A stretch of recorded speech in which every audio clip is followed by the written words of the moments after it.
자비로우신 우리 아버지 하나님, 주님 앞에 죄인 되고 원수된 저희들을 긍휼히 여겨주시고 하나님의 자녀 삼아주신 것 감사드립니다. 구원받은 이후에도 하나님께서 피로 사신 교회 가운데 두시고 날마다 시마다 우리의 걸음을 인도해 주시는 것 또한 감사드립니다. 주님이 오실 날이 너무나 가까운 마지막 때를 살아가는 저희들 모이기를 힘쓰고 더욱 말씀에 순종하는 삶 살아갈 수 있도록 도와주옵소서.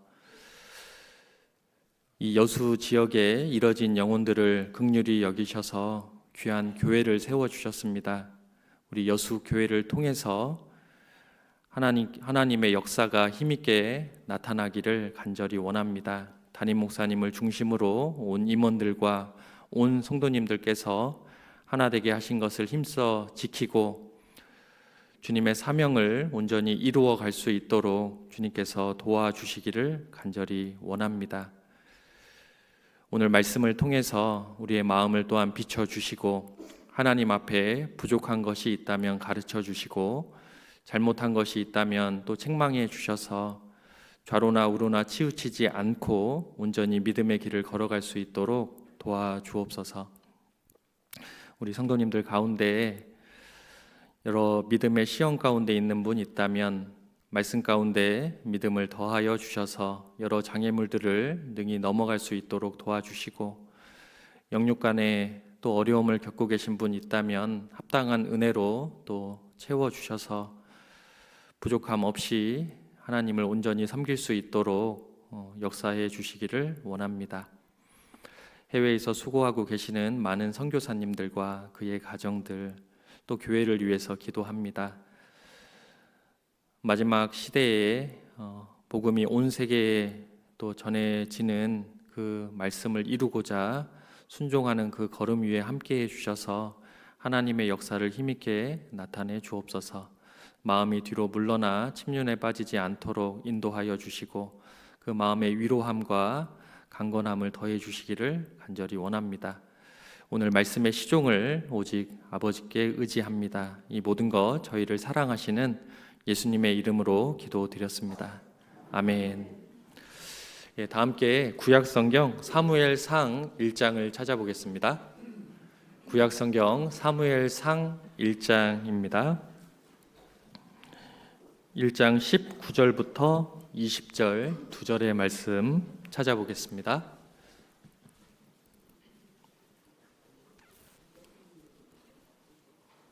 네, 찾으셨으면 같이 한번 읽어보겠습니다.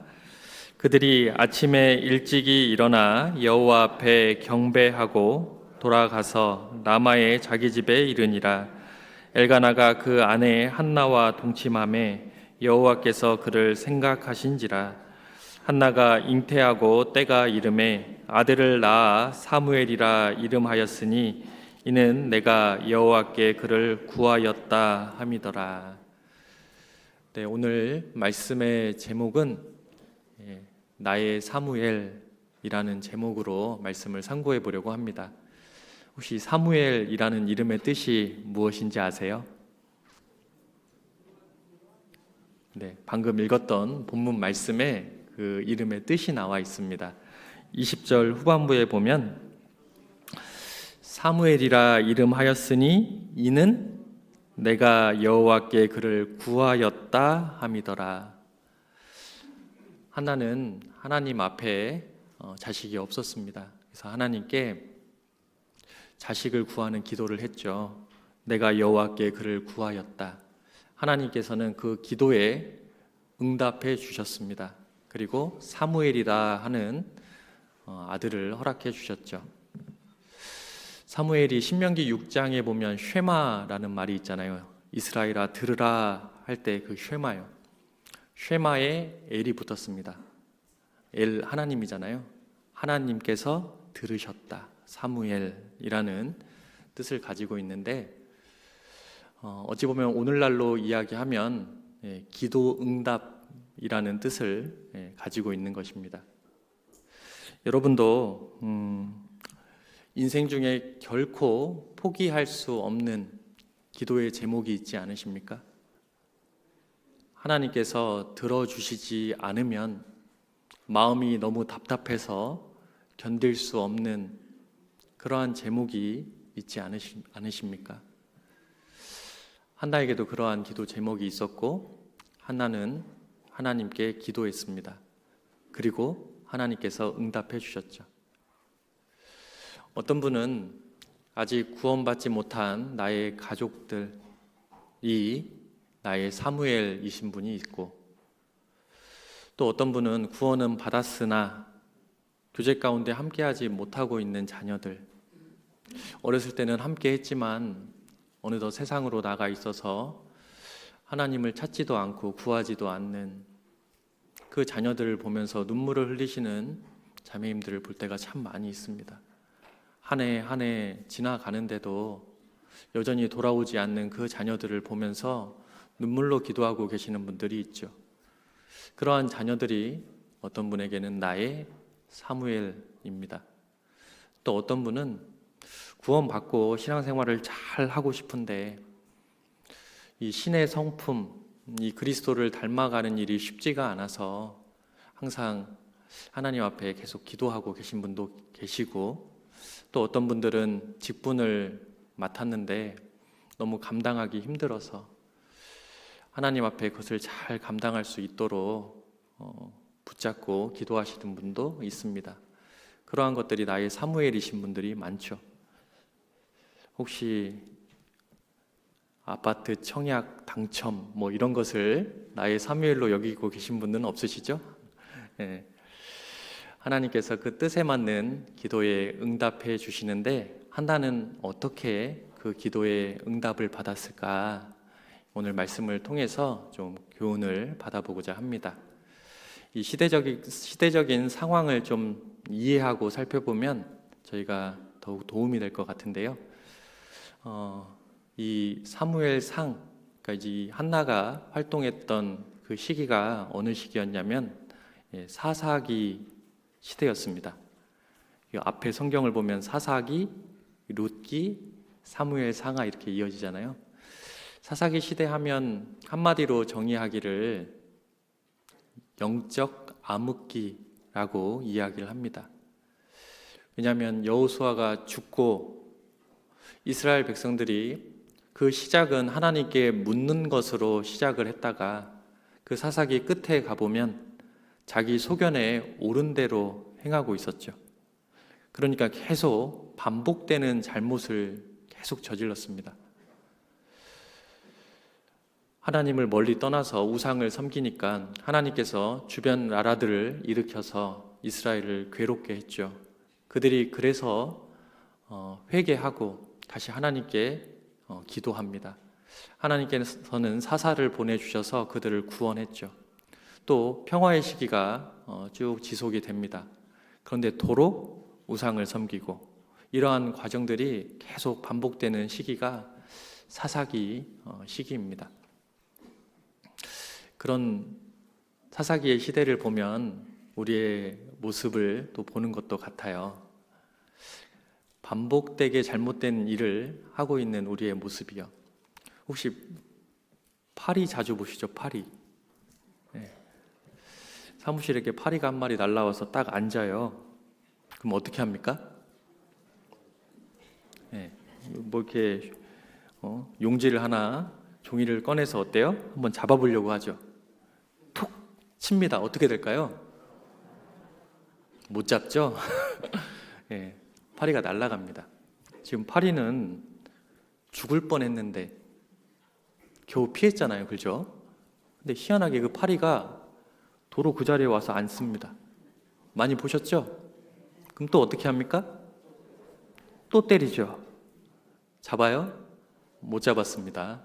근데 두 번이나 죽을 고비가 넘어갔는데 어리석게도 그 자리에 도로 앉습니다.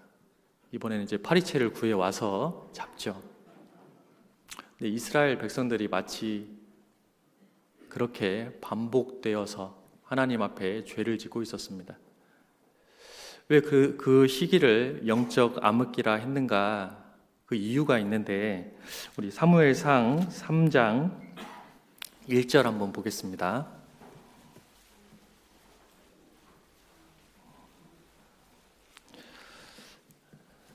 3장 1절 2절입니다. 찾으셨으면 같이 한번 읽어보겠습니다. 아이 사무엘이 엘리 앞에서 여호와를 섬길 때에는 여호와의 말씀이 희귀하여 이상이 흔히 보이지 않았더라. 엘리의 눈이 점점 어두워 가서 잘 보지 못하는 그때에 그가 자기 처소에 누웠고, 여기 보시면 왜 영적 암흑기를 겪었는지를 알 수 있습니다. 뭐라고 기록되어 있냐면, 이 엘리가 제사장이 대제사장이 되어서 이스라엘을 인도하고 있을 그때에 여호와의 말씀이 희귀하여 이상이 흔히 보이지 않았더라. 말씀이 희귀했다라고 기록하고 있죠. 시편 119편 105절에 보면 주의 말씀은 내 발의 등이요 내 길의 빛이니이다. 우리는 이 어두운 세상에 죄를 가지고 태어나서 죄를 짓고 살아가다가 죽어서 심판받고 영원한 불못에 들어갈 운명이었습니다. 예수님께서 참 빛이 되어주셔서 우리의 삶 가운데 오셨고 우리가 구원받는 일들이 있었습니다. 참 빛이 내 안에 들어왔고 이제 구원받은 그리스도인들은 어떻게 살아가느냐, 빛 대신 예수 그리스도를 주인으로 삼고 또 빛 대신 말씀을 따라서 살아갈 때 좌로나 우로나 치우치지 않고 온전히 믿음의 길을 걸어갈 수 있는데, 이 사사기 시대에는 말씀이 희귀하여 이렇게 표현되어 있습니다. 그러니까 말씀을 따라 살아가지 않는 삶, 그 삶은 영적 암흑기로 들어갈 수밖에 없는 삶이죠. 말씀만 희귀했던 게 아닙니다. 앞에서 그들을 이끌었던 대제사장 엘리의 모습도 하나님 앞에 합당하지 않은 것들이 참 많이 있었습니다. 지금 2절 말씀에 보면 엘리의 눈이 점점 어두워가서 이렇게 표현되어 있죠. 네, 엘리의 눈이 어두웠다라는 표현이 한 번만 나와 있는 것이 아니라 여러 차례 반복되어서 나와 있어요. 엘리가 나이 늙어서 눈이 침침해지고 어두워지는 것은 어쩔 수 없죠. 육체의 눈이 어두워지는 것은 너무 당연한 일입니다. 근데 성경 가운데 반복되어서 기록되어 있다는 것은 그의 영적인 눈마저 어두워져 있었다라는 것을 알 수가 있어요. 우리 4장 15절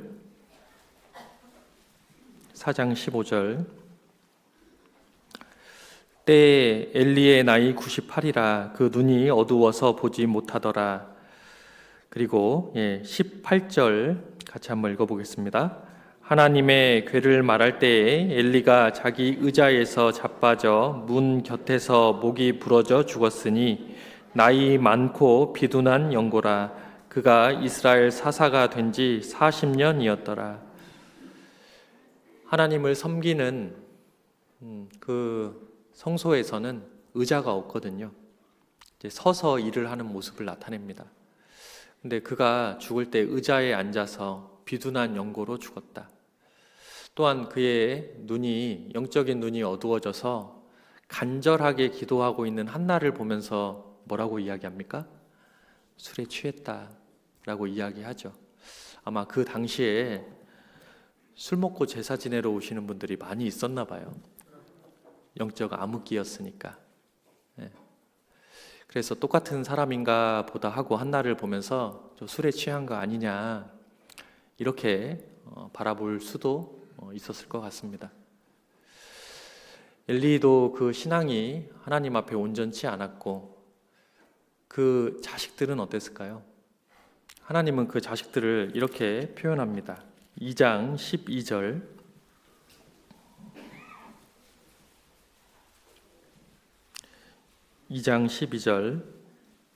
엘리의 아들들은 불량자라 여호와를 알지 아니하더라. 17절 말씀은 같이 읽겠습니다. 이 소년들의 죄가 여호와 앞에 심히 크면 그들이 여호와의 제사를 멸시함이었더라. 여기 엘리의 아들들이 불량자였다라고 표현되어 있죠. 이 히브리 말로는 엘리야알이라고 표현이 되는데 그 뜻이 무엇이냐면 가치가 없다 이런 뜻을 가지고 있어요. 불량자라는 말이요. 하나님 앞에 가치 없는 사람이 되어 있었습니다. 그들은 제사장이었습니다. 그러면 영적으로 도덕적으로 이스라엘 백성을 올바른 길로 인도해야 될 또 책임과 또 본을 보이는 삶을 살았어야 됨에도 불구하고 그들은 오히려 하나님을 멸시하는 모습으로 이스라엘 백성들 앞에 서 있었습니다. 하나님께 먼저 드려야 될 제물들을 자기가 먼저 취하는 거예요. 제사장에게 따로 주어지는 분깃이 있죠. 뭐 흔든 가슴이라고 할지 오른쪽 뒷다리라고 할지 제사 지내고 제사장에게 주어지는 것이 있어요. 그런데 제사도 드리기 전에 갈고리로 그냥 걸려서 나오는 것은 자기가 먹겠다. 그리고 이제 삶은 고기가 싫은가 봐요. 그러니까 생고기로 자기가 구워 먹겠다. 그러니까 하나님을 섬긴다 하지만 하나님을 멸시하고 있었습니다. 말라기 시대의 제사장들도 그랬죠. 병든 것, 저는 것 이런 것을 가지고 하나님을 섬겼습니다. 좋은 것은 자기가 다 차지하고 병든 거, 저는 거 이런 것을 가지고 하나님께 드렸죠. 오늘날로 말하면 자기를 위한 삶을 살아가고 나머지 시간 좀 남은 거 하나님께 드리는, 쉽게 말해서 찌꺼기 하나님께 드리는 그런 신앙의 모습이었습니다. 하나님께서 300년, 400년 가까이 그 이스라엘과 단절하시잖아요. 그 다음에 이제 세례 요한이 이제 나오게 되죠. 하나님과의 단절이 있었던 이유가 무엇이었느냐? 바로 하나님을 멸시했기 때문에 그랬습니다. 그런데 이 사사기 시대가 하나님을 멸시했던 그런 시대였습니다. 심지어 이 엘리의 아들들이요, 회막에서 수종드는 여인들과 음란한 행위를 하게 됩니다. 그런데 그 사실을 엘리가 알았음에도 불구하고 아주 가벼이 책망하고 말아요. 그러니까 하나님께서 말씀하시기를 나를 존귀히 여기는 자를 내가 존귀히 여기고 나를 멸시하는 자를 내가 멸시하리라. 그러니까 엘리는 그 아들들을 하나님보다 더 존귀히 여겼죠. 결국 이 엘리의 가문은 제사장에서 이제 탈락되고 더 이상 대를 잇지 못하는 그런 저주가 있게 되었습니다. 부모로서 자식에게 해야 될 두 가지 일이 있죠. 하나는 그 육신이 잘 성장할 수 있도록 잘 먹이고 양육하는 일입니다. 또 하나는 그 마음 중심에 살아계신 하나님을 심어주는 그 믿음을 갖게 도와주는 역할을 해야 되죠. 그런데 엘리는 그 자녀들에게 믿음을 심어주지 못했습니다. 말씀도 희귀해져 갔고 대제사장인 엘리도 영적인 눈이 어둡고 또 비둔해져 있는 그런 상태였고 그의 아들들마저도 하나님을 멸시하고 하나님 앞에 가치 없는 사람이 되어 있었습니다. 근데 하나님의 선택받은 백성 이스라엘을 올바른 길로 인도할 사람이 필요한 거잖아요. 하나님께서 이렇게 인생을 굽어 살펴보셨을 겁니다. 어느 가정에 그 한 사람을 낼까? 근데 한나의 가정이 보이는 거예요. 여기 사무엘상 2장 35절 한번 보겠습니다. 2장 35절 같이 한번 읽어보겠습니다. 내가 나를 위하여 충실한 제사장을 일으키리니 그 사람은 내 마음 내 뜻대로 행할 것이라. 내가 그를 위하여 견고한 집을 세우리니 그가 나의 기름 부음을 받은 자 앞에서 영구히 행하리라. 엘리를 이을 충실한 제사장이 필요한 거였습니다. 이건 이제 이중 예언인데 이제 당장 엘리를 이을 사무엘을 이야기하기도 하고 또 하나 예수 그리스도를 나타내기도 합니다. 근데 이 충실한 제사장은 어떻게 행해야 되느냐? 그 사람은 내 마음, 내 뜻대로 행할 것이라. 하나님의 마음을 가지고 하나님의 뜻대로 그 이스라엘 백성들을 인도할 사람이 필요했던 거예요. 근데 그 사람을 다시 엘리 집안에 주면 어떻게 될까요? 다시 불량자 만들어 놓겠잖아요. 그렇죠? 근데 한 가정, 한 여인의 기도가 하나님의 귀에 들린 겁니다. 그 이름이 바로 한나죠. 한나를 우리가 흔히 표현하기를 기도의 여인, 또 믿음의 여인 이렇게 표현을 합니다. 왜 그녀를 기도의 여인, 믿음의 여인이다라고 이야기를 했을까요? 오늘 그걸 좀 살펴보려고 하는데 기도 응답이 있기 전에 한나의 상태가 어땠냐면요. 너무 괴로운 가운데 있었습니다. 다시 사무엘상 1장 돌아가 보겠습니다. 1장 10절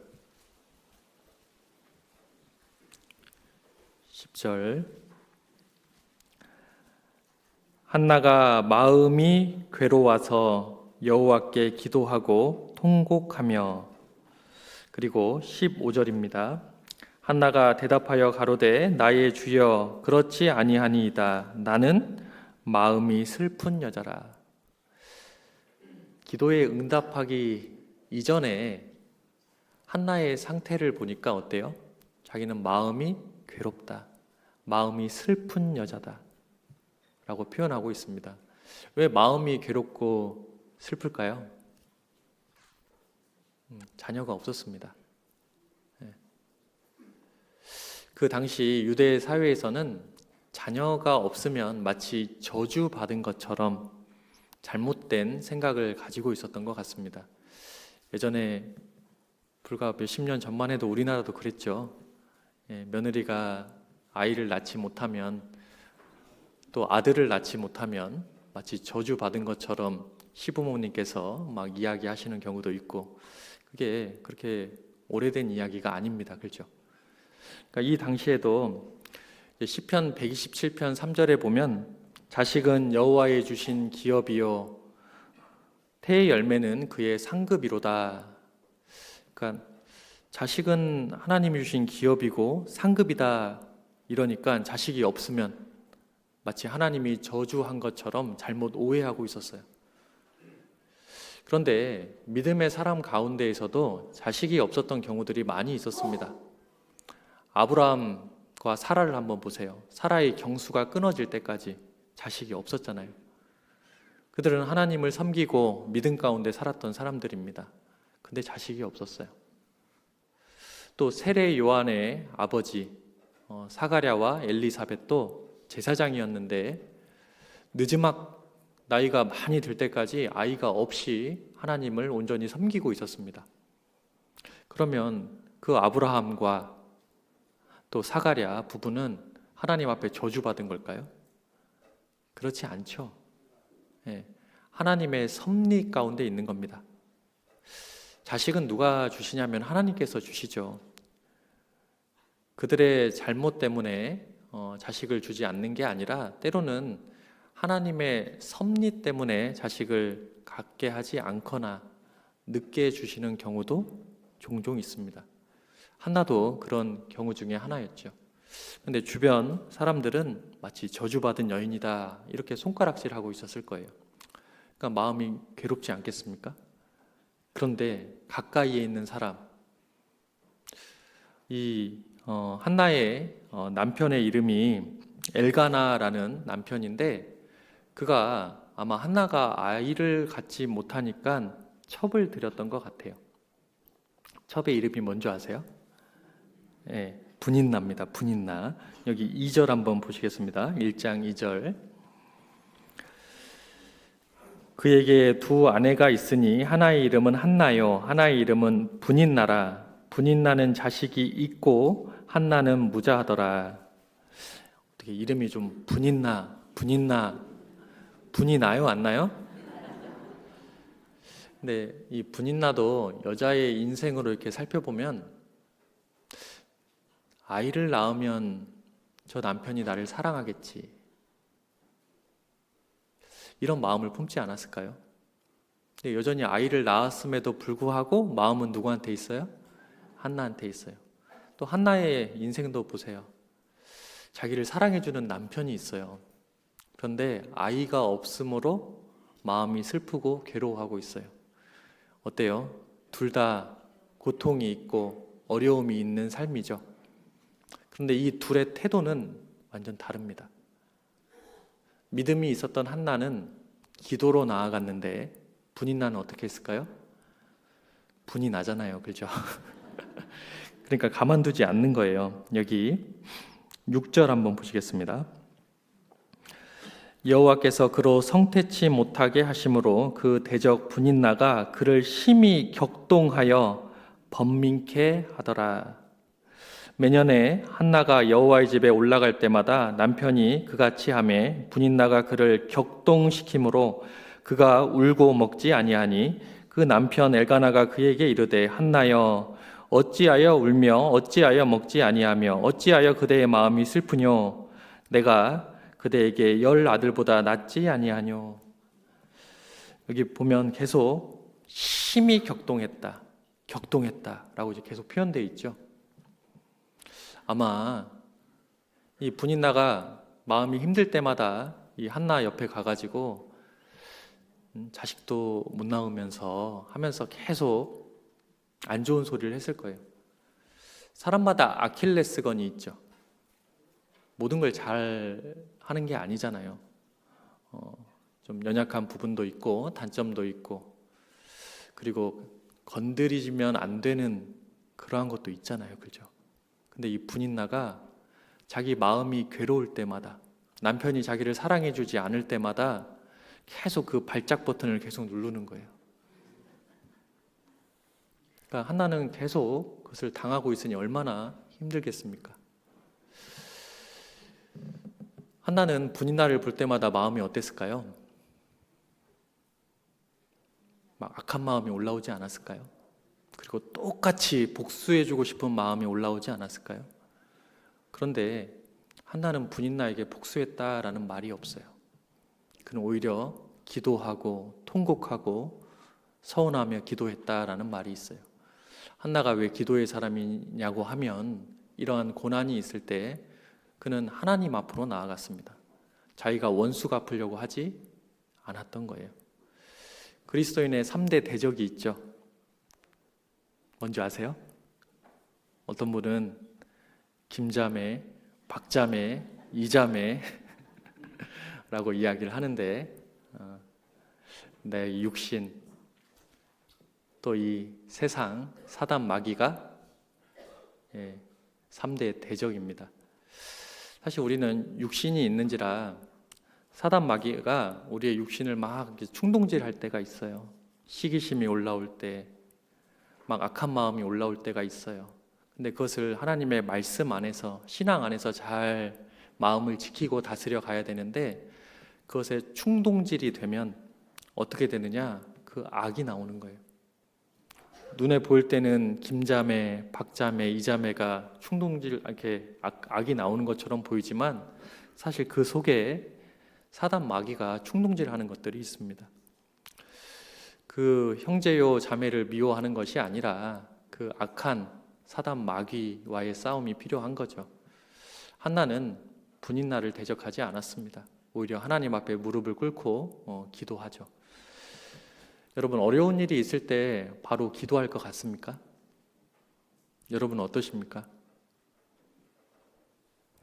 어려움이 있을 그때에 어떤 분들은 걱정만 하고 기도하지 않는 분들이 참 많습니다. 어떤 분들은 원망만 하고 기도하지 않는 분들도 많이 있습니다. 어떤 분은 또 낙심해서 코가 쑥 빠져서 이렇게 마음에 침체가 오고, 그러면서도 기도하지 않는 분들을 많이 봐요. 분인나는 어떤 자기의 마음에 어려움들이 찾아왔을 때 하나님 앞에 기도한 것이 아니라 주변 사람들을 원망하고 시기하고 질투하고 더 괴롭게 하는 쪽으로 나아갔죠. 하지만 한나는 기도하는 쪽으로 나아갔습니다. 기도 응답이 있기 위해서는 우리가 고난을 어떻게 대하는가, 그게 굉장히 중요합니다. 고난이 올 그 당시에 한나와 같이 믿음으로 하나님 앞에 나아가느냐, 분인나와 같이 나의 육신의 본성대로 살아가느냐, 그게 중요한 거죠. 그런데 또 눈치 없이 남편을 봐요. 남편이 이렇게 꼭 제사 지낼 때마다 한나를 더 챙겨줘요. 배로 챙겨줘요. 저는 여기 7절, 8절 말씀을 청년 때 읽어보고, 와, 이 엘가나 되게 가정적인 남편이다. 참 자기 아내를 이렇게 따뜻하게 잘 대해주고, 자기가 막 슬픔도 공감해주고, 열 아들보다 내가 낫지 아니하뇨 막 이러잖아요. 그래서 나도 결혼하면 이러한 남편이 돼야겠다 생각을 했는데, 나중에 말씀을 잘 읽어보니까 상황 파악이 안 되는 남편이에요. 왜냐하면 한나에게 잘 대해줘요. 그러면 그걸 보고 있는 분인나가 어때요? 분이 나요, 안 나요? 또 분이 나잖아요. 그러면 또 한나를 심히 격동시키는 일들이 계속 있어요. 그러니까 한나에게 잘해주면 잘해줄수록 분인나가 계속 격동케 하죠. 그러니까 가정의 화목이 지켜질 수가 없습니다. 사실 하나님께서 허락해 주신 부부의 관계는 일부 일처제잖아요. 그런데 이 시대가 영적 암흑기였다 보니까 이 엘가나도 자기 집에 2명의 아내가 있는 거예요. 그러니까 가정에 하나님의 말씀을 떠나니까 화평할 수가 없어요. 주변 인식들도 아이를 못난 여자다라고 이렇게 눈총을 주고, 옆에 있는 분인나도 계속 힘이 격동케 하고, 남편도 분위기 파악 못하고 계속 힘들게 하고 있고, 한나가 왜 마음이 슬픈 여자다라고 하는지 우리가 조금은 이해할 수 있을 것 같습니다. 근데 고난이 찾아올 때 우리는 기억해야 될 게 있어요. 하나님께서 내 기도에 응답해 주시려고 이 고난을 내게 허락해 주시는구나 라는 것을 기억해야 됩니다. 우리 시편 119편을 찾아보겠습니다. 여기 잡아놓으시고 시편 119편입니다.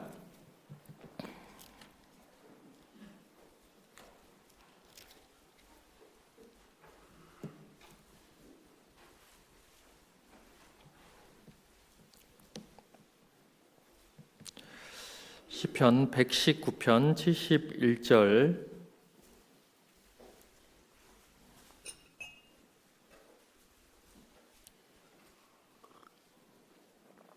네, 찾으셨으면 같이 한번 읽어보겠습니다. 고난 당한 것이 내게 유익이라. 이로 인하여 내가 주의 율례를 배우게 되었나이다. 우리가 언제 하나님 앞에 나아가게 되냐면요, 내 생각, 내 계획, 이런 것들이 하나님 앞에 무너져 내리고 사방이 막히고 오직 열린 곳은 하늘이다 라는 마음이 있을 때 하나님 앞에 진정으로 마음을 토하고 무릎 꿇게 됩니다. 그때 하나님의 말씀에 순종할 수 있는 쪽으로 이제 나아가게 되죠. 그래서 고난 당하는 것이 내게 유익이라. 이로 인하여 주의 율례를 배우게 되었다라고 시편 기자는 고백하고 있습니다. 우리가 오늘 아까 암송 하셨는데요, 지난주 암송 기억나세요? 야고보서 5장 13절 말씀, 너희 중에 고난 당하는 자가 있느냐? 저는 뭐 해야 돼요? 기도할 것이요. 고난 가운데 나름대로 자기의 방법, 생각, 해결책을 찾는 것도 필요하죠. 근데 먼저는 하나님 앞에 기도하는 것이 먼저입니다. 나는 나의 인생을 잘 알지 못해요. 하나님께서는 나의 모든 것을 아시죠. 그 모든 것을 아시는 하나님께 먼저 나아가서 기도하는 것이 고난을 탈출하는 첫 번째 방법입니다. 그런데 자기의 생각이 다 끊기고 나서야, 그제서야 하나님을 찾는 어리숙함이 저희들에게는 있는 거죠.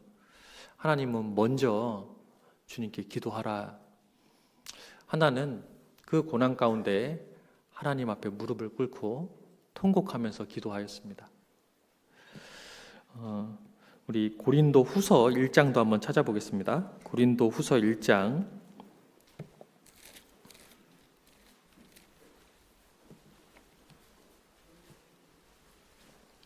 8절,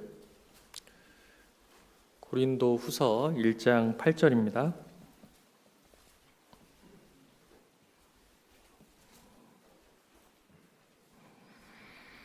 8절부터 10절까지의 말씀을 제가 읽어보겠습니다.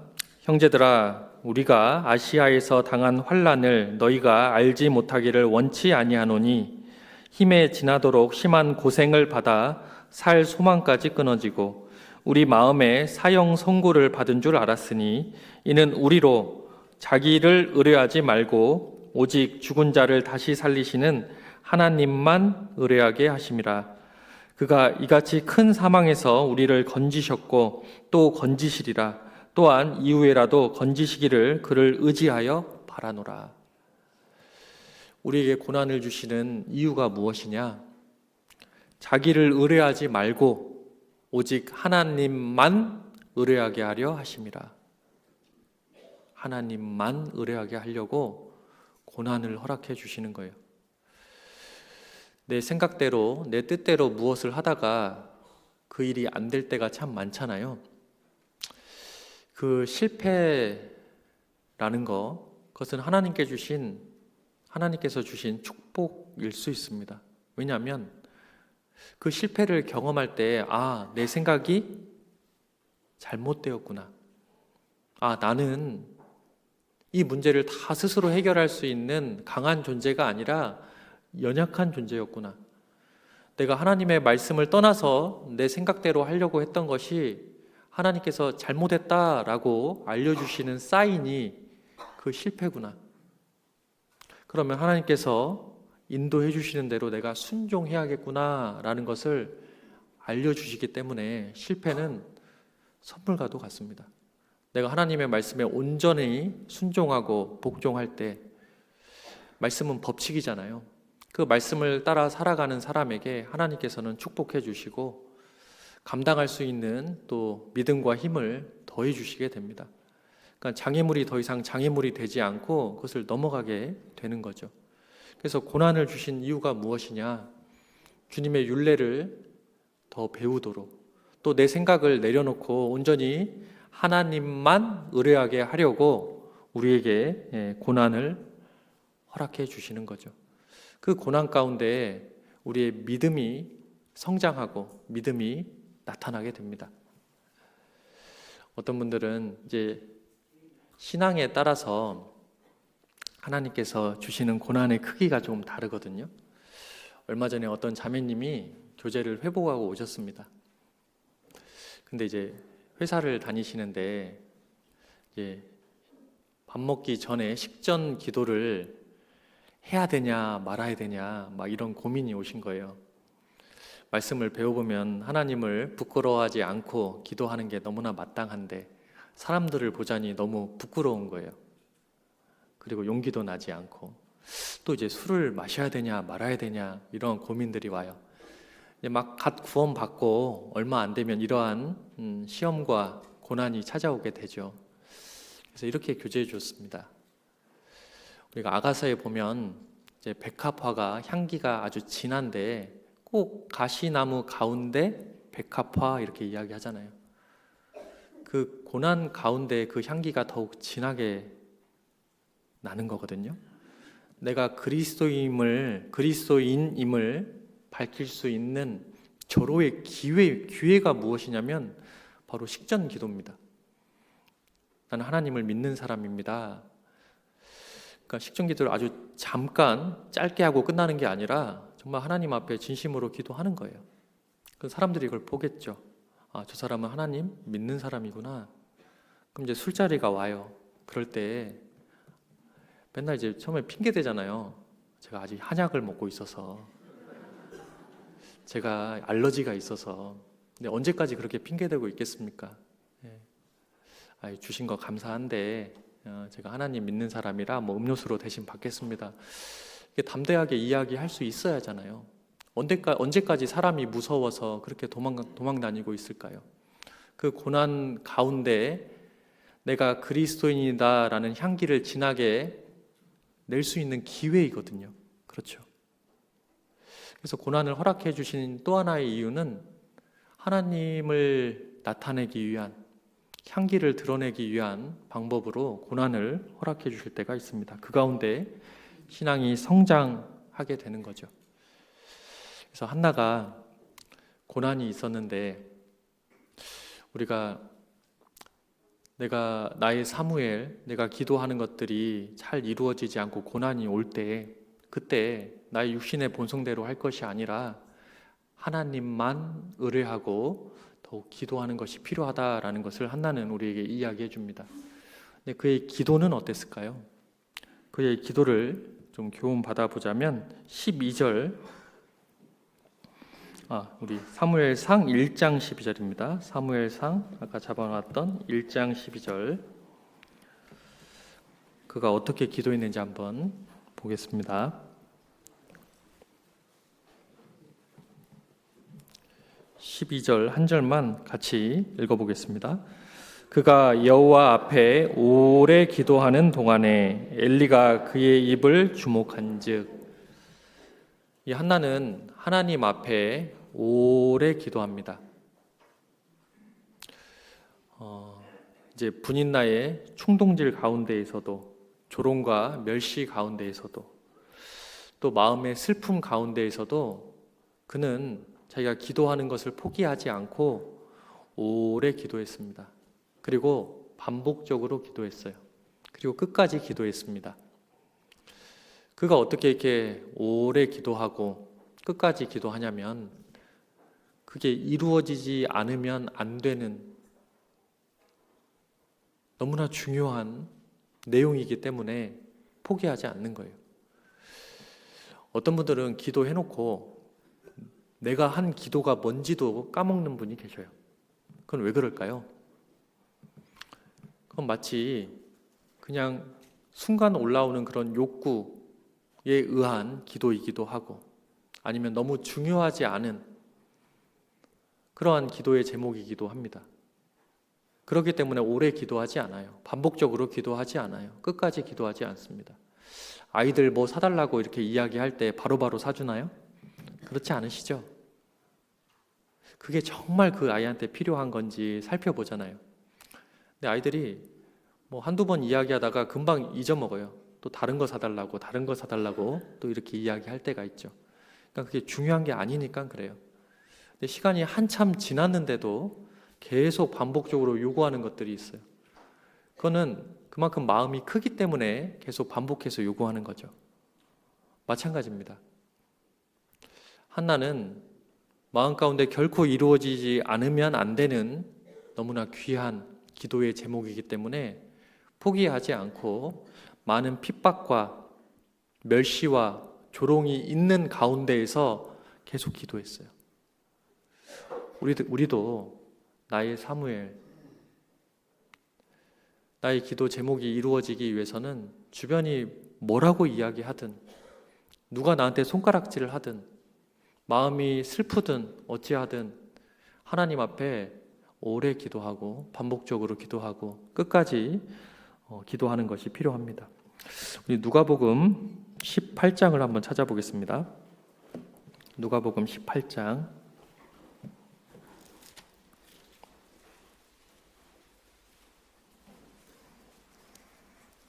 35절입니다.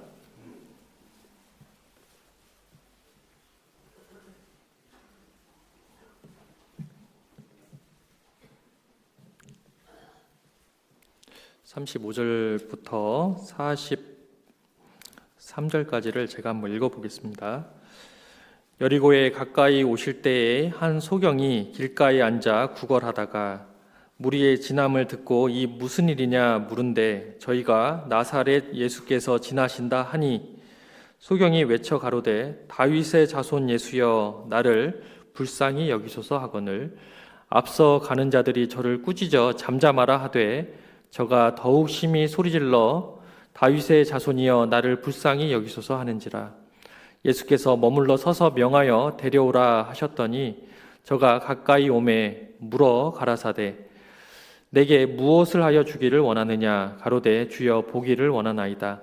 예수께서 저에게 이르시되 보아라 내 믿음이 너를 구원하였느니라 하시매 곧 보게 되어 하나님께 영광을 돌리며 예수를 좇으니 백성이 다 이를 보고 하나님을 찬양하니라. 여기 여리고에 사는 한 소경이 있었습니다. 여리고 하면 보통 죄악의 도성 여리고 이렇게 표현하거든요. 예루살렘은 한 해발 한 700m 정도 위에 있고 여리고는 그 한참 아래에 있습니다. 항상 이렇게 내려간다 이렇게 표현을 하죠.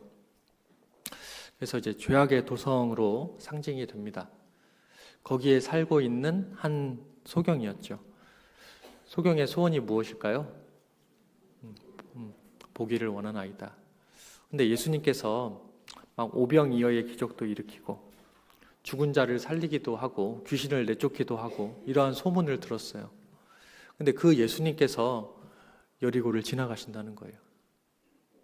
눈은 보이지 않지만 사람에게 물어 예수님 있는 쪽까지 갔습니다. 다른 사람은 나사렛 예수가 온다. 그 말은 좀 조롱하는 표현이거든요. 나사렛은 아주 작은 동네를 이야기해요. 그러니까 아주 하찮은 그러한 존재로 예수님을 비난할 때 나사렛 예수 이렇게 표현을 하거든요. 그런데 이 소경은요 뭐라고 표현하냐면 다윗의 자손 예수여. 그것은 아브라함 때부터 다윗을 통해서 메시아가 오실 것이다 라는 그 말씀을 의지하는 거거든요. 그러니까 그 예수님을 향해서 다윗의 자손 예수여 나를 불쌍히 여기소서. 그때 주변의 사람들이요 그를 뜯어 말려요. 좀 조용히 좀 하라고. 근데 그가 어떻게 했냐면 39절에 앞서가는 자들이 저를 꾸짖어 잠잠하라 하되 저가 더욱 심히 소리질러 다윗의 자손이여 나를 불쌍히 여기소서 하는지라. 그는 어떻게 했습니까? 더욱 심히 소리질렀다. 왜요? 이루어지지 않으면 안 되는 너무나 중요한 소원이거든요. 하나님은 그를 보게 해주셨습니다. 그 믿음이 너를 구원했다라고 이야기해 주셨습니다. 우리도 하나님께서 이루어 주실 것을 믿고 포기하지 않고 끝까지 기도하는 것이 필요합니다. 그런데 기도할 때 좀 생각해 볼 게 있어요. 우리가 기도 응답이라고 이야기를 하면 내가 기도한 대로 즉시 이루어주면 기도 응답 받았다 이렇게 보통 이야기하셔요. 그런데 하나님께서 기도 응답해 주시는 방식이 여러 가지가 있습니다. 방금 이야기한 대로 나의 기도가 하나님의 뜻에 합당하고 내가 그 기도의 응답을 받을 준비가 되어 있고 하면 하나님께서 때에 맞게 즉시 응답해 주시는 경우가 있습니다. 이것을 즉답이라고 이야기해요. 즉시 답해 주셨다. 그런데 기도 응답 중에는 다른 것들도 있어요. 예를 들면 체답, 지체한다. 기도를 했는데 바로바로 안 이루어주는 거예요. 그것은 아직 기도의 내용은 합당한데 아직 그 사람이 준비가 되지 않았거나 아니면 받을 내가 준비가 되지 않아 있다면 하나님께서는 기도를 지체하십니다. 기도 응답을 지체하십니다. 예를 들면 어떤 중고등부 학생이 이제 고3을 졸업하고 청년회에 왔어요. 그 학생의 기도의 제목이 무엇이었냐면 최연소 봉사회. 자기는 빨리 결혼하고 싶다 그러는 거예요. 그래서 기도하고 있더라고요. 즉시 바로 응답해 주실까요?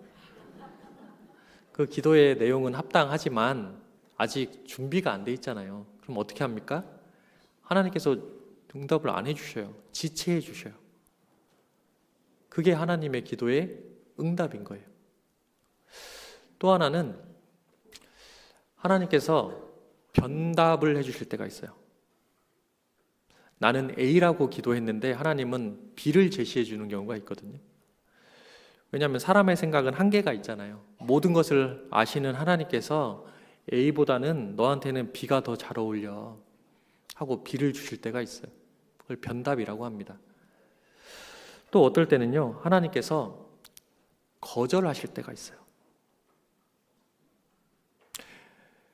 그건 하나님께서 내 기도 안 들어주셨어 이렇게 이야기하는 게 아니라 거절이라는 모습으로 기도에 응답해 주신 겁니다. 예를 들면 엘리야가 갈멜산에서 그 우상을 섬기던 선지자들과 대결을 하잖아요.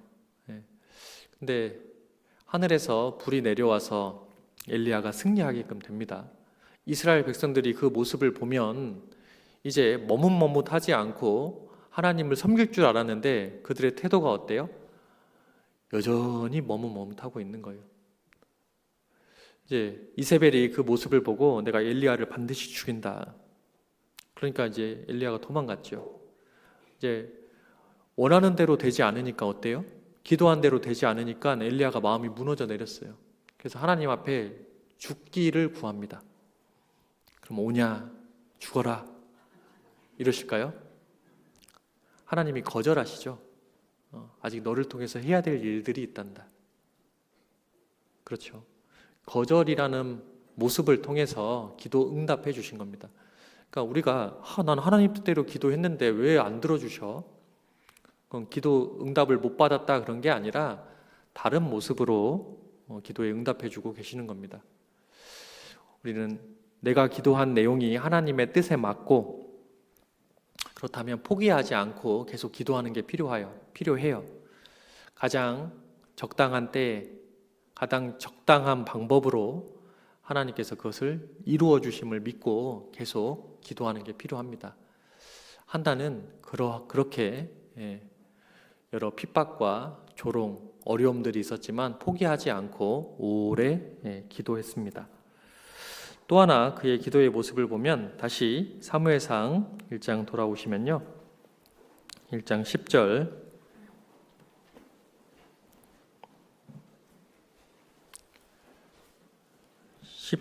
11절입니다.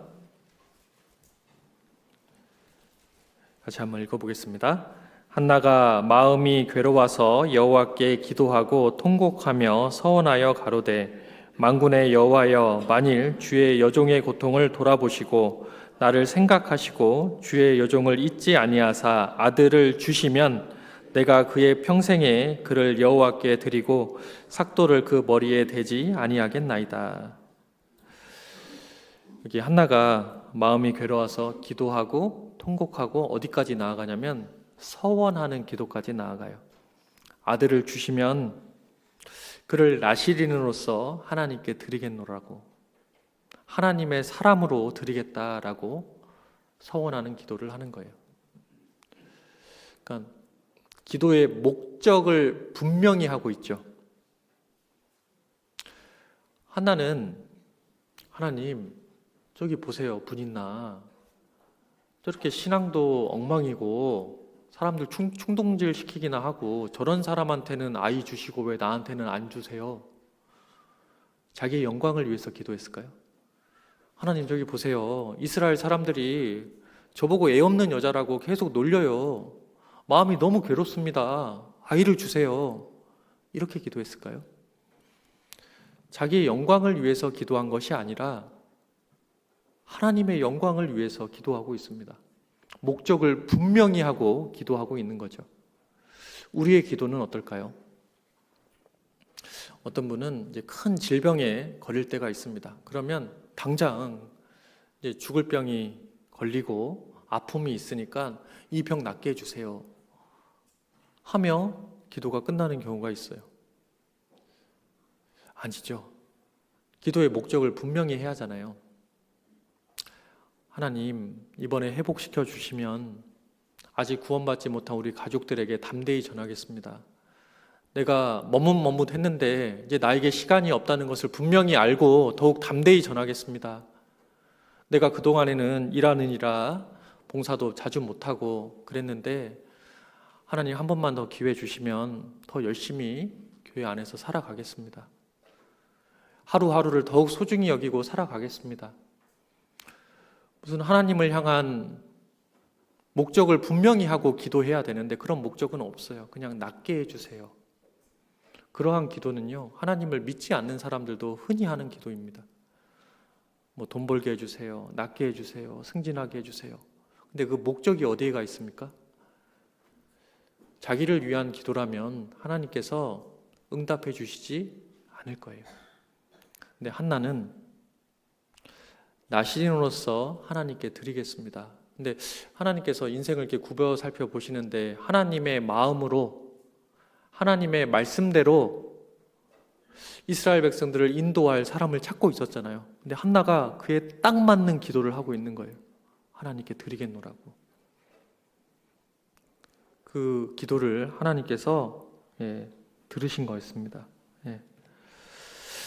근데 그것은 단순히 그냥 그 상황에서 어려우니까 기도했던 것이 아니라 한나는 진심으로 기도했어요. 그랬기 때문에 그 서원을 하나님 앞에 갚았습니다. 젖을 떼는 동안은 계속 양육을 하면서 그 속에 하나님에 대한 신앙 교육을 했겠죠. 그리고 젖 떼고 나서는 하나님께 드렸습니다. 그리고 1년에 한 번씩 또 1년에 3차례씩 성소에 이렇게 올라가게 될 때 옷을 지어서 가지고 가서 사랑을 계속 표현했거든요. 그를 위해서 계속 기도했을 겁니다. 그러니까 말만 한 게 아니라 서원을 지키는 모습으로, 진실함으로 그렇게 기도를 했죠. 우리는 기도할 때 하나님의 말씀대로, 하나님의 뜻대로, 하나님의 영광을 위해서 기도하는 것이 필요합니다. 나의 기도가 정말 그리할까 한번 생각해 봐야 되는 거예요. 우리 요한일서 3장 한번 보겠습니다. 요한일서 3장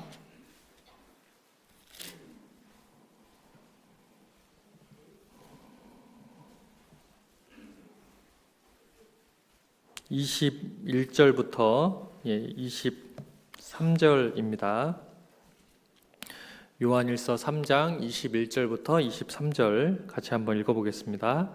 사랑하는 자들아, 만일 우리 마음이 우리를 책망할 것이 없으면 하나님 앞에서 담대함을 얻고 무엇이든지 구하는 바를 그에게 받나니 이는 우리가 그의 계명들을 지키고 그 앞에서 기뻐하시는 것을 행함이라. 그의 계명은 이것이니 곧 그 아들 예수 그리스도의 이름을 믿고 그가 우리에게 주신 계명대로 서로 사랑할 것이니라. 여기 보시면 여기 22절 초반부의 말씀을 읽어보면 너무 좋죠. 무엇이든지 구하는 바를 그에게 받나니, 야, 기도하면 다 주시네. 근데 우리 편에서 해야 될 게 있어요. 그게 무엇이냐면 21절 사랑하는 자들아, 그 말은 이제 구원받은 그리스도인에게 보내는 편지죠. 만일 우리 마음이 우리를 책망할 것이 없으면 하나님 앞에서 담대함을 얻고, 먼저는 하나님의 말씀대로 구별된 삶을 살아가야 되는 거예요. 내가 하나님과의 온전한 화목을 유지하는 상태, 그러니까 마음에 책망할 것이 없으면 하나님과의 화목을 유지하고 있는 그 상태로 하나님 앞에 기도하는 겁니다. 그리고 22절 후반부에 그의 계명들을 지키고 그 앞에서 기뻐하시는 것을 행함이라. 그의 계명들을 지키고 하나님의 말씀에 순종하는 삶을 살고 있는 상태, 그리고 하나님의 뜻대로 기도할 때에 무엇이든지 구하는 바를 그에게 받는다라고 말씀하고 있는 거예요. 우리가 요한복음 15장 7절에 보면 너희가 내 안에 거하고 내 말이 너희 안에 거하면 무엇이든지 원하는 대로 구하라 그리하면 이루리라 그러죠. 하나님의 말씀이 내 안에 거한다라는 게 뭘까요? 그 말씀에 내가 순종하고자 하는 마음으로 살아가는 거예요. 그리고 그 말씀에 의한 기도를 하는 거예요. 하나님의 뜻대로 기도를 했을 때 하나님께서 그 기도에 응답해 주시겠다. 한나는 하나님의 뜻대로 하나님의 영광을 위해서 기도를 했습니다. 어떤 분들은 이제 기도할 때 마치 하나님을 요술방망이처럼 생각하시는 분이 있어요. 우리 이렇게 요술 램프를 이렇게 막 이렇게 비비면 네, 지니요. 네, 지니가 나와서 소원을 들어주잖아요. 자기 힘들고 어려울 때 막 뭐가 안 풀릴 때 그때서 막 하나님을 찾아요. 그러면 짠 나타나서 뭐라 그래요? 내 기도 들어주고 쏙 사라지기만을 바래요. 그렇게 하나님을 구하고 찾고 있지는 않나요? 그건 하나님을 이용해 먹는 거죠. 그죠? 하나님을 경외하고 섬기고 하나님의 뜻대로 살아가면서 하나님의 뜻을 이루고자 기도하는 게 아니라 하나님을 이용하고 하나님을 멸시하는 태도입니다. 그러한 태도를 가지고서는 하나님께서 기도에 응답해 주실 수가 없죠. 우리가 기도하면 그 다음날 뿅 기도 응답이 이루어질까요? 어떤 분이 이렇게 기도해요. 하나님, 저 겸손한 사람이 되고 싶습니다. 하나님, 저 온유한 사람이 되고 싶습니다. 그럼 그 다음날 자고 일어나면 겸손한 사람 딱 돼 있고 온유한 사람 되어 있을까요? 우리가 그렇게 기도하잖아요. 그럼 다음날 분명히 그런 일이 있어요. 어떤 일이 있냐? 내가 온유한 사람이 되게 해달라고 그랬잖아요. 누군가가 날 계속 무시해요. 나를 멸시해요. 막 자존심을 건드려요. 그럼 어떻게 해요? 기도한 거 다 잊어먹죠.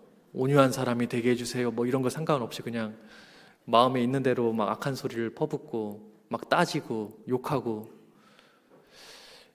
기도했다고 해서 바로 그 다음날 온유한 사람, 겸손한 사람이 되는 게 아니라 그러한 사람이 돼갈 수 있도록 기회를 허락해 주시는 거예요. 그 가운데 내가 하나님의 말씀을 붙잡고 말씀대로 내가 살아가고 있잖아요. 그러면 어느덧 온유한 사람이 어느덧 겸손해져 있는 자신의 모습을 발견하게 될 겁니다.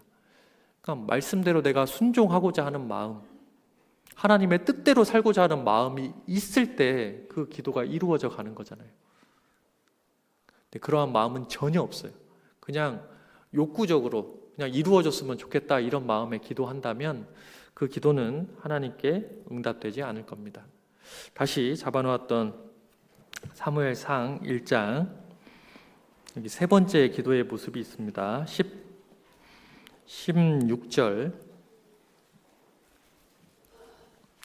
16절부터 18절입니다. 제가 읽어보겠습니다. 당신의 여종을 악한 여자로 여기지 마옵소서. 내가 지금까지 말한 것은 나의 원통함과 격동됨이 많음을 인함이니이다. 엘리가 대답하여 가로되 평안히 가라. 이스라엘의 하나님이 너의 기도하여 구한 것을 허락하시기를 원하노라. 18절은 같이 읽겠습니다. 가로되 당신의 여종이 당신께 은혜 있기를 원하나이다 하고 가서 먹고 얼굴에 다시는 수색이 없으니라. 지금 엘리가 한나가 기도하는 모습을 보고 술 취한 줄 알고 또 술 취한 거 아니냐 하니까 자기 마음이 슬픈 여자라, 자기 원통함을 하나님 앞에 기도하고 있었다라고 이야기하잖아요. 그 이야기를 들었으니 엘리가 얼마나 당황했을까요?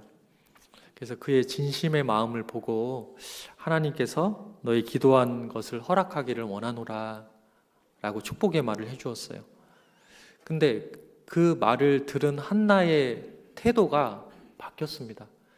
그 전까지 먹지 않고 계속 울고 있었잖아요. 근데 18절에 보면 18절 후반부에 보면 가서 먹고 얼굴에 다시는 수색이 없으니라. 뭐 기도하는 동안에 막 뭐 태동이 느껴지고 막 그랬을까요? 뭐 변화된 뭐가 있었을까요? 그렇지 않죠. 무엇을 의미하냐면 한나는 믿음의 기도를 했다라는 거예요. 어떤 분은 기도하면서 이게 정말 이루어질까? 의심하면서 기도하시는 분들이 있어요. 하나님은 하나님을 의심하는 거 기뻐하지 않으시죠. 전지전능하신 하나님, 나를 너무나 사랑해 주시는 그 하나님 앞에 기도했을 때 정말 그것이 하나님의 영광과 뜻에 맞다면 합당한 때에 분명히 이루어 주실 걸 믿고 의심하지 않고 구해야 되는데 계속 의심하면서 기도를 한다면 그건 합당하지 않을 겁니다. 한나는 먹지 않고 울면서 기도하다가 그 기도에 응답해 주시겠다 라는 그 엘리의 축복의 말을 듣고 그는 다시 먹고 이제 수색이 없어졌습니다. 믿음의 기도를 했다는 것을 알 수 있죠. 마태복음 21장을 한번 보겠습니다. 마태복음 21장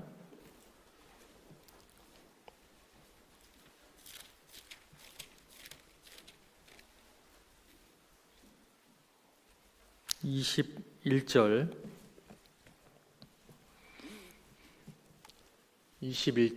22절입니다. 제가 한번 읽어보겠습니다.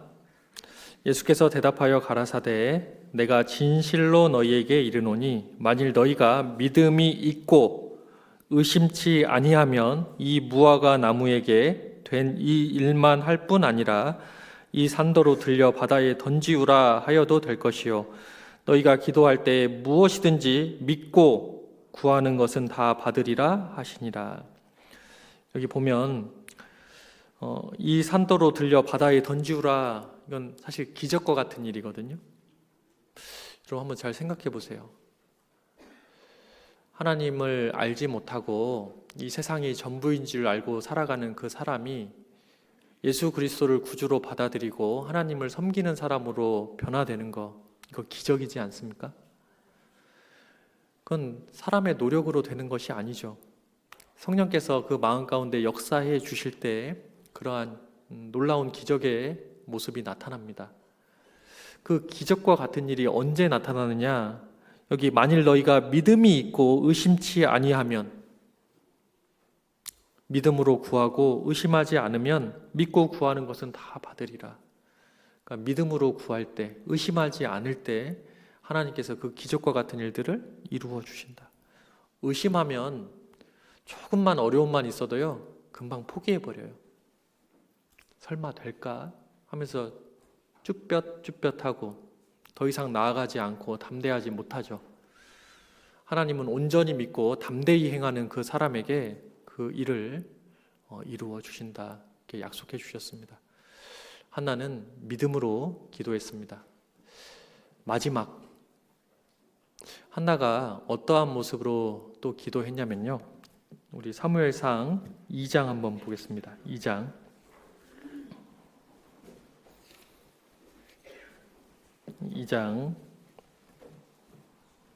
3절.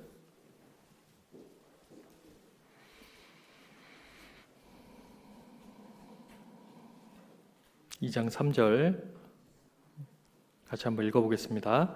심히 교만한 말을 다시 하지 말 것이며 오만한 말을 너희 입에서 내지 말지어다. 여호와는 지식의 하나님이시라 행동을 달아보시느니라. 여기 한나에게 하나님께서 자녀를 주셨죠. 그래서 사무엘상 2장에 가보면 그 마음이 슬픈 여자라 했던 한나가 이제 기쁨으로 노래하고 있는 장면입니다. 그런데 그 가운데 3절에 심히 교만한 말을 다시 하지 말 것이며 오만한 말을 너희 입에서 내지 말지어다. 교만하고 오만한 말 했던 사람이 누구였을까요? 분인나였잖아요. 그런데 그렇게 하지 말아라. 왜냐하면 여호와는 지식의 하나님이시라 행동을 달아보시느니라. 내가 어떠한 상황에 처해 있는지 하나님은 다 아시고 그때의 행동을 달아보시기 때문에 사람 원망하지 말고 하나님께 맡기고 기도하라, 그 말인 거예요. 어떤 분들은 자기가 기도하면서 누군가를 계속 미워하면서 기도하시는 분이 있어요. 마태복음 5장에 보면 이 하나님 앞에 제사 드리러 가는데 형제와 원망 들을 만한 일이 있으면 어떻게 하래요? 가서 사화를 먼저 하라고 그러잖아요. 그리고 하나님 앞에 와서 예물을 드리라 그러잖아요. 내가 마음에 절대 용서 못해, 이러한 악한 마음을 품고 기도하고 있잖아요. 그럼 하나님께서 그것을 응답해 주실 수가 없는 거예요. 하나님께서 나를 용서해 주신 그 사랑을 가지고 서로 사랑하라 하신 그 계명을 이루어 가면서 그들을 용납하고 하나님 앞에 기도할 때 그걸 응답해 주시겠다 하시는 거잖아요. 누군가가 나를 괴롭게 할 수도 있어요. 그런데 그것을 내가 끝까지 용서하지 않고 어떻게든 보복하고자 하는 마음을 가지고 그런 마음을 계속 품고 있다면 하나님 앞에 그 마음이 합당치가 않잖아요.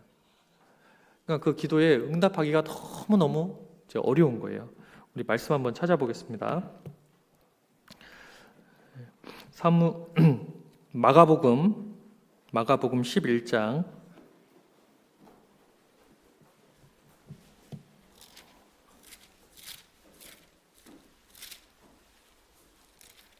25절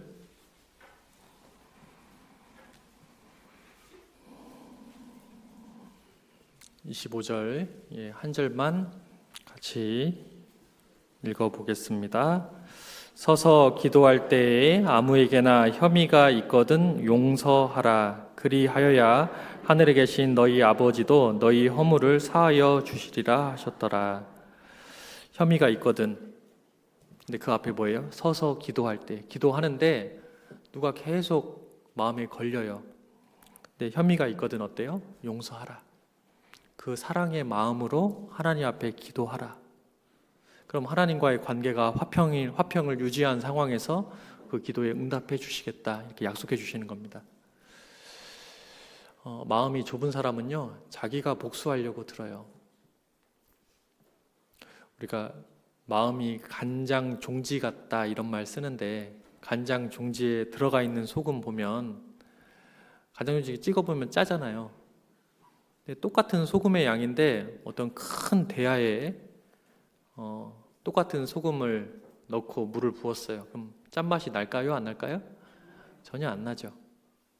내 마음이 넓혀져 있고 행동을 달아보시는 하나님을 내가 의지한다면 내가 복수하려고 들지 말고 입법자와 재판자는 하나님이시다라는 그 말씀을 의지하고 하나님께 맡기고 화평을 유지한 상황에서 하나님 앞에 기도하는 것이 필요하죠.